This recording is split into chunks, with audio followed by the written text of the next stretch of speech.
reusable grocery bags are made of material that makes good face shields. It's called non-woven polypropylene. There's also woven polypropylene. You don't want that. And you don't want to use non-woven polypropylene that has any sort of waterproofing coating.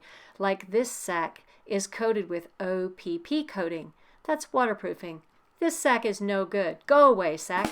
You also don't want a sack that has insulation material in it. First thing you do is put these sacks in the washing machine and get them clean. Take your clean sacks apart so that they'll lie flat. I had intended to make the whole face mask out of the green sack, but I cut myself with the scissors first thing. So I had to get some more fabric, and I took a black bag that's more complicated. It had seam binding on the outside of the seams. That's great, we can use it for straps later, but it's harder to take apart, so I used a good tool. If you've got it, a seam ripper is very helpful and it's less likely to cut you. You want to make a pattern that's 9 inches by 8 inches. I used newspaper. So you're going to cut 3 9 by 8 inch sheets out of your NWPP.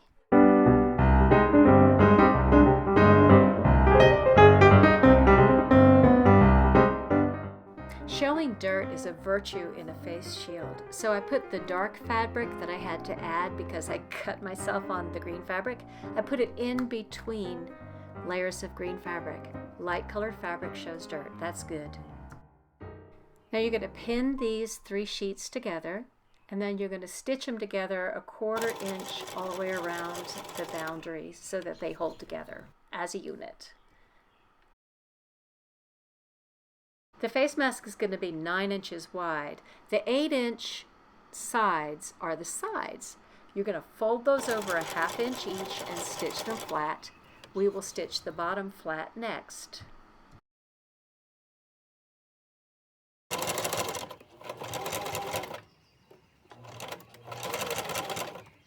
Form the nose bridge using 2 pipe cleaners. The ends of pipe cleaners are really pokey and sharp, so round those down, folding them over. Twist 2 pipe cleaners together so that they will bend as one.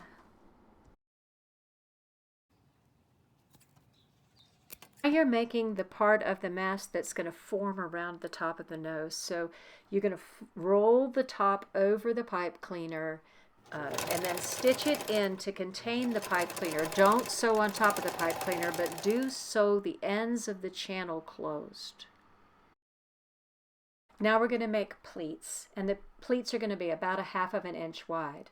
So mark lines on your fabric at 1.5, 2.5, 3, 4, 4.5, and 5.5 inches from the bottom of the mask on both sides.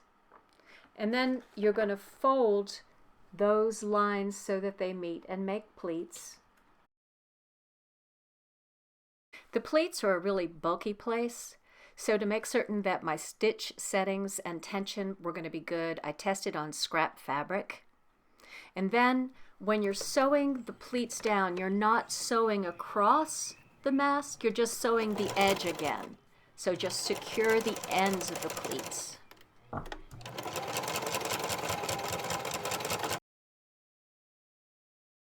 Now we're ready to make the 4 straps.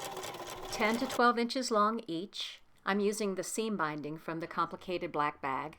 You're going to sew it onto the 4 corners, 1 strap for each corner. Because the straps take a lot of stress, I made a little square of my stitches so that they were really, really well pegged down.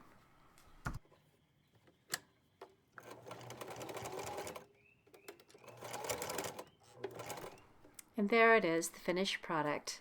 A face shield, not a respirator.